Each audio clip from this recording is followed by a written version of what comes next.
গিন্নি। ছাত্রবৃত্তি ক্লাসে ২-৩ শ্রেণী নিচে আমাদের পণ্ডিত ছিলেন শিবনাথ। তাহার গোঁফদাড়ি কামানো, চুল ছাঁটা ও টিকিটি হস্য। তাহাকে দেখিলেই বালকদের অন্তরাত্মা শুকাইয়া যাইত। প্রাণীদের মধ্যে দেখা যায় যাদের হুল আছে তাহাদের দাঁত নেই। আমাদের পণ্ডিতমশাইয়ের দুই একত্রে ছিল। এদিকে কিলচর চাপড় চারাগাছের বাগানের উপর শিলাবৃষ্টির মতো অজস্র বর্ষিত হইত, ওদিকে তীব্র বাক্যজ্বালার বাণ প্রাণ বাহির হইয়া যাইত। ইনি আক্ষেপ করিতেন, পুরাকালের মতো গুরু শিষ্য সম্বন্ধে এখন আর নাই। ছাত্রেরা গুরুকে আর দেবতার মতো ভক্তি করে না, এই বলিয়া আপনার উপেক্ষিত দেবমহিমা বালকের মস্তকে সবেগে নিক্ষেপ করিতেন এবং মাঝে মাঝে হুঙ্কার দিয়া উঠিতেন, কিন্তু তাহার মধ্যে এত ইতর কথা মিশ্রিত থাকিত যে তাহাকে দেবতার বজ্রনাদের রূপান্তর বলিয়া কাহারও ভ্রম হইতে পারে না। ব্যাপান্ত যদি বজ্রনাথ সাজিয়া তর্জন গর্জন করে, তাহার ক্ষুদ্র বাঙালি মূর্তি কি ধরা পড়ে না? যাহা হোক, আমাদের স্কুলে এই তৃতীয় শ্রেণীর দ্বিতীয় ভাগের দেবতাটি ইন্দ্রচন্দ্র, বরুণ অথবা কার্তিক বলিয়া কাহারও ভ্রম হইত না। কেবল একটি দেবতার সহিত তাহার সাদৃশ্য উপলব্ধি করা যাইত, তাহার নাম যম। এবং এতদিন ধরে স্বীকার করিতে দোষ নাই এবং ভয়ও নাই। আমার মনে মনে কামনা করিতাম উক্ত দেবালয়ে গমন করিতে তিনি যেন আর অধিক বিলম্ব না করেন। কিন্তু একটা বেশ বুঝা গিয়াছিল, নরদেবতার মতো বালাই আর নাই। সুরলোকবাসী দেবতাদের উপদ্রব নাই। গাছ হইতে একটা ফুল পাড়িয়া দিলে খুশি হন, না দিলে তাগাদা করিতে আসেন না। আমাদের নরদেবগণ চান অনেক বেশি। আমাদের তিলমাত্র ত্রুটি হইলে চক্ষু দুটো রক্তবর্ণ করিয়া তারা করিয়া আসেন, তখন তাহাদিগকে কিছুতেই দেবতার মতো দেখিতে হয় না। বালকদের পীড়ন করিবার জন্য আমাদের শিবনাথ পণ্ডিতের একটি অস্ত্র ছিল। সেটা শুনিতে যৎসামান্য, কিন্তু প্রকৃতপক্ষে অত্যন্ত নিদারুণ। তিনি ছেলেদের নূতন নামকরণ করিতেন। নাম জিনিসটা যদিচ শব্দ, বই আর কিছুই নয়। কিন্তু সাধারণত লোকে আপনার চেয়ে আপনার নামটি বেশি ভালোবাসে। নিজের নাম রাষ্ট্র করিবার জন্য লোকে কি কষ্টই না স্বীকার করেন। এমনকি নামটিকে বাঁচাইবার জন্য লোকে আপনি মরিতেও কুণ্ঠিত হয় না। এমন নামপ্রিয় মানবের নাম বিকৃত করিয়া দিলে তাহার প্রাণের চেয়ে প্রিয়তর স্থান আঘাত করা হয়। এমনকি যাহার নাম ভূতনাথ, তাহাকে নলিনীকার কান্ত বলিতে তাহার অসহ্য বোধ হয়। ইহা হইতে এই তথ্য পাওয়া যায়, মানুষের বস্তুর চেয়ে অবস্তুকে বেশি মূল্যবান জ্ঞান করে, সোনার চেয়ে বাণী, প্রাণের চেয়ে মান এবং আপনার চেয়ে আপনার নামটাকে বড় মনে করে। মানব স্বভাবে এই সকল অন্তর্নিহিত নিগূঢ় নিয়মবশত পণ্ডিতমশাই যখন শশীশেখরকে ভেটকি নাম দিলেন, তখন সে নিরতিশয় কাতর হইয়া পড়িল। বিশেষত উক্ত নামকরণে তাহার চেহারার প্রতি বিশেষ লক্ষ্য করা হইতেছে জানিয়া তাহার মর্মযন্ত্রণা আরও দ্বিগুণ বাড়িয়া উঠিল। অথচ একান্ত শান্তভাবে সমস্ত সহ্য করিয়া চুপ করিয়া বসিয়া থাকিতে হইল। আশুর নাম ছিল গিন্নি, কিন্তু তাহার সঙ্গে একটু ইতিহাস জড়িত আছে। আশু ক্লাসের মধ্যে নিতান্ত বেচারা ভালো মানুষ ছিল, কাহাকেও কিছু বলিত না, বড় লাজুক, বোধ হয় বয়সে সকলের চেয়ে ছোট। সকাল কথাতেই কেবল মৃদু মৃদু হাসিত, বেশ পড়া করিত। স্কুলের অনেক ছেলেই তাহার সঙ্গে ভাব করিবার জন্য উন্মুখ ছিল। সে কোনো ছেলের সঙ্গে খেলা করিত না, বরং ছুটি হইবা মাত্রই মুহূর্তে বিলম্ব না করিয়া বাড়ি চলিয়া যাইত। পত্রপুটে রুটি কতক মিষ্টান্ন ও ছোট কাঁসার ঘটিতে জল লইয়া একটার সময় বাড়ি হইতে দাসী আসিত। আশুর সেজন্য বড় অপ্রতিভ না। দাসীটি কোনো মতে বাড়ি ফিরিলে সে যেন বাঁচে।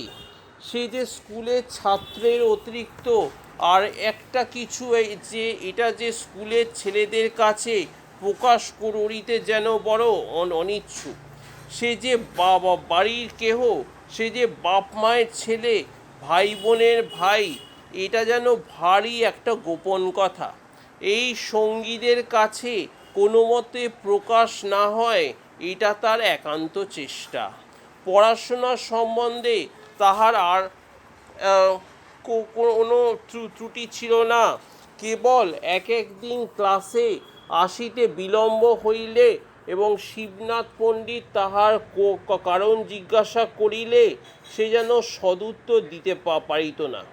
সেই জন্য মাঝে মাঝে তাহার লাঞ্ছনার সীমা থাকিত না। পণ্ডিত তাহাকে হাঁটুর ওপর হাত দিয়ে পিঠে নিচু করিয়া দালানের সিঁড়ির কাছে দাঁড় করিয়া রাখিতেন।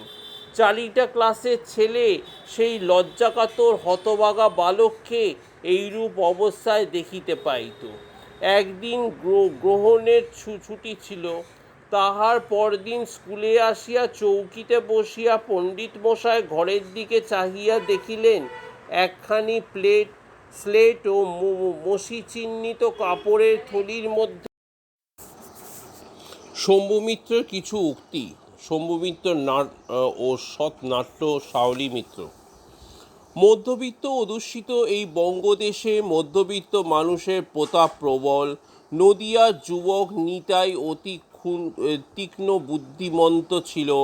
তার কূটতর্কের প্রভাব বহু পক্ষ স্বাস্থ্যধারী ভূপাতিত হতো। সেই দুরন্ত নদের নিমায় বুদ্ধিজাত পথে হেঁটে হেঁটে বহু ত্যাগ, বহু তিতিক্ষার পরীক্ষার পর আপন চরিত্রের এক সমন্বয় সমাধান খুঁজে পেয়েছিল। অথচ বাংলাদেশ, আজকের এই বাংলাদেশ, ঊর্ধ্ববাহু ন্যাকা এক ভাবগলা মানুষের চরিত্র এঁকেছে থিয়েটারের সিনেমাতে। এঁকে ঢের পয়সা পেয়েছে, কারণ এই হলো আমাদের মনে চৈতন্যর ভাবরূপ, ন্যাকা চৈতন্যের। ঈশ্বরচন্দ্র পরাক্রান্ত বিদ্রোহী ব্যক্তিত্ব। আমরা সবাই যেন একজোট হয়ে অনুল্লেখ অবহেলা করে দয়ার সাগর বলে আর এক ভাবরূপ রচনা করেছি। আর এক প্রচণ্ড দৃষ্টান্ত 8ই মে রবীন্দ্র হত্যার সংকল্প গ্রহণ করে গান গাই, নাচি আর নাটক মঞ্চস্থ করি বৎসরে বৎসরে। কিন্তু আমার তো একা নয়, মাঝে মাঝে কি জানি কেমন করে অসম্ভব বীর্যবান সন্তানও জন্মেছে। যে মানুষ দৃঢ়চিত্ত, যে মানুষ বুদ্ধিমন্ত, নির্ভীকের মতো যে মানুষ লড়াই করেছে মিথ্যাসক্ত ভাবাপ্লুত যত, আর তার পর হতে দূরতর স্বজনের সাথে সংস্কৃতির বহমান ইতিহাসে দৃষ্ট হয়। মৌলিক বাস্তবে ধারণা করতে গিয়ে অল্প কিছু লোক যতই চিন্তাতে শোধন করে, বুদ্ধিদীপ্ত দর্শনের পথে হেঁটে যেতে প্রয়াস পাক না কেন, তবু সেই আদিম অবস্থাকালে অগ্নিকুণ্ড ঘিরে বসে সেই যে সহস্রবার একঘেয়ে একই মন্ত্র উচ্চারণ করে মানুষের দশাপ্রাপ্তি হতো, সেই বুদ্ধিহীন তমিশ্রার আধারে গাহন করে দশাপ্রাপ্ত হতে চায় আজও এই প্রদেশের সংখ্যাগুরু লোক। তাদের বিচার নেই, বুদ্ধি দিয়ে বোধ নেই কোনো, অন্ধ গণ্ডমূষিকের মতো শুধু অনুভবে অনুভবে অন্ধকার থেকে আরও ভিজে অন্ধকার খুঁজে খুঁজে চলে গিয়ে নিমজ্জিত হওয়া। এ জাতের কাছে বিজ্ঞানের বাণী মিশে, তর্কশাস্ত্রের ঋজুতা মিশে, সত্য শুধু বুদ্ধিবৃত্তি বন্ধ করে অকণ্ঠ মাতাল হওয়া, সত্য শুদ্ধ চক্ষু মুদে বাহু তুলে হরিবোল হরিবোল করা, এই লবণাক্ত মৃদুস্পর্শ লেগে আছে নবনাট্য আন্দোলনে। আন্দোলনে তাকে বলা যায় যে আনে নতুন কথা, সেই কথাটাকে বর্ণনা দেবার তার আসে কোনো নবতর ভঙ্গি, নবান্ন এনেছে সেটা। তার পূর্বে ইতিহাস খুলে দেখো, এমন নাট্যের কথা কল্পনা করেনি কেউ। নাটক নতুন, তার অভিনয় তেমনই নতুন, দৃশ্যসজ্জা চিন্তাও নতুন। বিয়ঞ্চিতে পক্ষ থেকে নাট্যমঞ্চের মুক্তকণ্ঠে সমাজের বিন্যাস বর্ণনা, এই তার প্রবল আরম্ভ। তারপর কত চেষ্টা শুরু হলো নাট্যবিদ যশপ্রার্থী, কত লোক শুধু ওই হাহাকারটুকু অন্তরে সম্বল করে, কত লোমহর্ষক ঘটনার মাধ্যমে নবান্নে আবেদন ফোটাতে চেয়েছেন, হয়নি সফল, কারণ কোনো নবতর দৃষ্টিভঙ্গি আসেনি কোথাও।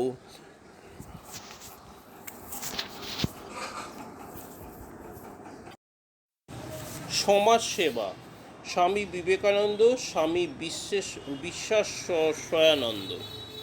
সমাজ সংস্কার, শিক্ষা প্রসার প্রভৃতির মাধ্যমে দেশবাসীর সেবার কিভাবে করিতে হইবে, সেই সম্বন্ধে স্বামীজি বহু কথা বলিয়াছেন। যথার্থ দেশসেবক হইতে হইলে প্রথমত দেশবাসীকে মনে প্রাণে ভালোবাসা চাই, দ্বিতীয়ত গভীরভাবে চিন্তা করিয়া তাহাদের দুঃখমোচনের জন্য কার্যকরী কোনো পন্থা নির্ণয় করা চাই। শুধু দোষ দেখাইয়া বা গালি দিয়া কোনো ফল নাই। দোষ সকল সমাজেই আছে, সকলেই তাহা জানে, আজকালকার ছোট ছেলে পর্যন্ত তাহা জানে। সে মঞ্চে দাঁড়াইয়া হিন্দু সমাজের গুরুতর দোষগুলি সম্বন্ধে আমাদের রীতিমতো বক্তৃতা শুনাইয়া দিতে পারে। উহাতে লাভ কি? তিনি মানবজাতির যথার্থ বন্ধু, যিনি এই সমস্যা হইতে উত্তীর্ণ হইবার পথ দেখাইয়া দিতে পারেন।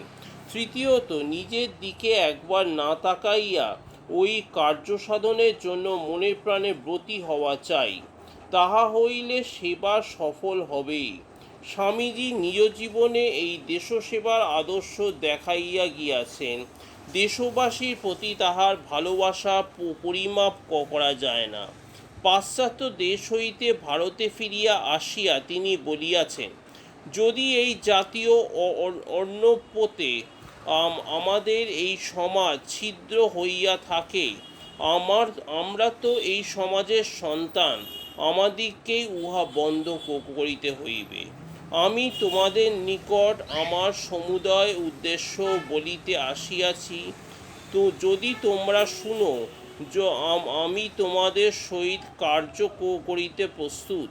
যদি না শুনো, এমনকি আমাকে পদাঘাত করিয়া ভারতভূমি হইতে তাড়াইয়া দাও, তথাপি আমি তোমাদের নিকট ফিরিয়া আসিয়া বলিব, আমরা ডুবিতেছি।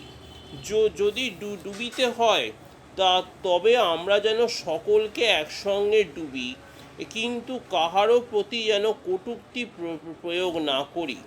স্বামীজির সংস্কার প্রণালী ধ্বংসাত্মক নয়, আমার প্রণালী সংগঠন। সমাজ সংস্কার সম্বন্ধে স্বামীজি বলিয়াছেন, সামাজিক ব্যাধির প্রতিকার বাহিরের চেষ্টা দ্বারা হইবে না, মনের উপর কার্য করিবার চেষ্টা করিতে হইবে। কিভাবে চলিলে কল্যাণ হইবে সে ধারণা লোকের মনে আনিয়া দিতে হইবে। তাহা হইলেই সত্যপ্রবৃত্ত হইয়া সে নিজ কল্যাণ সাধনে ব্রতী হইবে। সমাজের পুষ্টির জন্য যাহা আবশ্যক তাহা উহাকে দিয়া যাও। সে আপনার প্রকৃতি অনুযায়ী আপনার দেহ গঠন করিয়া লইবে। মূল দেশে অগ্নিসংযোগ করো, অগ্নি ক্রমশ ঊর্ধ্বদেশে উঠিতে থাকুক। একটি খণ্ড ভারতের যা জাতি গঠন করুক, একটি অখণ্ড ভারতীয় জাতি গঠন করুক। জোর করিয়া কাহারও উপর কোনো সংস্কার চাপাইয়া দিবার পক্ষপাতী তিনি মোটেই ছিলেন না। বিধবা বিবাহ প্রত্যাবর্তন উচিত কিনা সে সম্বন্ধে জিজ্ঞাসিত হইয়া বলিয়াছিলেন, আমি কি বিধবা যে আমাকে এই বাজে প্রশ্ন করিতেছ? তুমি কে হে? গায়ে পড়িয়া নারী জাতির সমস্যা সমাধানে আগুয়ান হইয়াছ। তুমি প্রত্যেক বিধবা ও প্রত্যেক রমণীর ভাগ্যবিধাতা সাক্ষাৎ ভগবান নাকি? তফাৎ, উহারা নিজেদের সমস্যা নিজেরাই সমাধান করিবে। ধর্মের সনাতন সত্যগুলি পরিবর্তন হয় না, কিন্তু সমাজ প্রথা প্রয়োজন মতো যুগে যুগে পরিবর্তিত হয়। আমাদের সমাজকেও যুগোপযোগী করিয়া গড়িতে হইবে। পাশ্চাত্য সমাজের সদ্গুণগুলি গ্রহণ করিয়া নিজের ভাবে সেইগুলিকে সমাজে প্রচলিত করিতে হইবে। আমি চাই গোড়ার নিষ্ঠা ও তার সঙ্গে জড়বাদীর উদার ভাবের সমন্বয়। হৃদয় সমুদ্রের মতো গভীর ও আকাশের মতো প্রশস্ত হওয়া চাই। জগতের সর্বাপেক্ষা উন্নতিশীল জাতিগুলির মতো আমাদের উন্নত হইতে হইবে। আবার এই সঙ্গে আবহমান কাল হইতে সঞ্চিত সংস্কারগুলির প্রতি শ্রদ্ধাবান হইতে হইবে। সমাজের বিবিধ বৈষম্যজনিত সমস্যাগুলির সমাধান সম্বন্ধে স্বামীজি বলিয়াছেন যে, যাহারা উন্নত তাহারা যেন অবনতদের উপরে তুলিবার জন্য স্বেচ্ছায় নিজেদের বিদ্যাবুদ্ধি ও ধন সম্পদ নিয়োজিত করেন। জাতিভেদ প্রথা, আর্থিক বৈষম্য প্রভৃতি সব বিষয় সমস্যা সমাধানে স্বামীজি ইহাই নির্দেশ। অনুন্নতদের উন্নত করিয়া সাম্য আনিতে হইবে, উন্নতদের অবনত করিয়া নহে। স্বামীজি বলিয়াছেন যে, একচেটিয়া অধিকারের দিন গিয়াছে। সকলের জন্য সমান ভোগ, সমান অধিকারের ব্যবস্থা করিতে হইবে। শিক্ষিত ব্যক্তিগণ তাহাদের শিক্ষা ও ধনীগণ তাহাদের ধনসম্পদ যত শীঘ্র অনুন্নতদের সেবায় নিয়োজিত করিবেন, তত